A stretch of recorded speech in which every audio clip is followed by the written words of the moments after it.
So, Maria, you've been doing some background reading about the work of interpreters, particularly people working at international conferences. That's right, where you can listen to someone doing what's called simultaneous interpreting on a headset.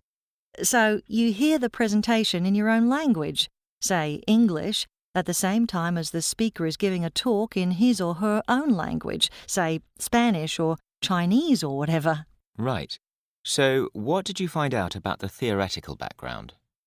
Well, I discovered that there are two main schools of thought, the Russian school and the Paris school, and they disagree about what is really important in this kind of situation.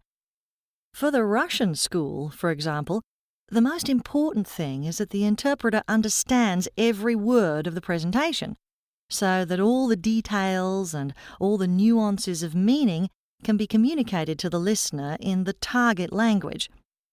For the Paris school, that's less important. They place emphasis instead on how well the interpreter can express the ideas in the language of the listener. So, this would affect which language the interpreter needs to be better at. Exactly.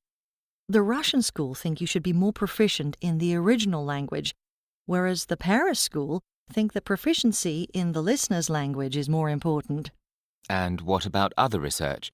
Did you look at Kalina? Yes, Kalina has looked into the whole question of what represents quality in interpreting and how this can be measured. And she says there's always tension between accuracy and comprehensibility. In other words, correct language use and elegant style on the one hand, and getting the message across on the other. She concluded that a good interpreter was one who made sure that the listener understood exactly what the original speaker intended, whether or not the target language was completely accurate.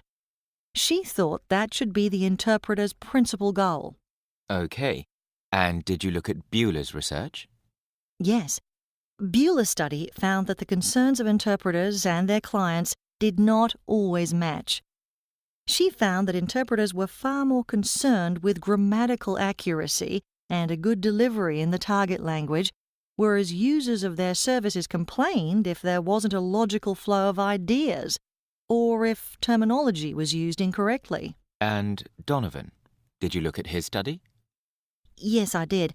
He found that users of interpreting services often associated quality with a fluent, fast, and convincing speaker, and saw awkward intonation and hesitations as a sign of a poor interpreter at work, even if this wasn't borne out by the accuracy of the information they got across. OK. So, what conclusions have you drawn from your reading?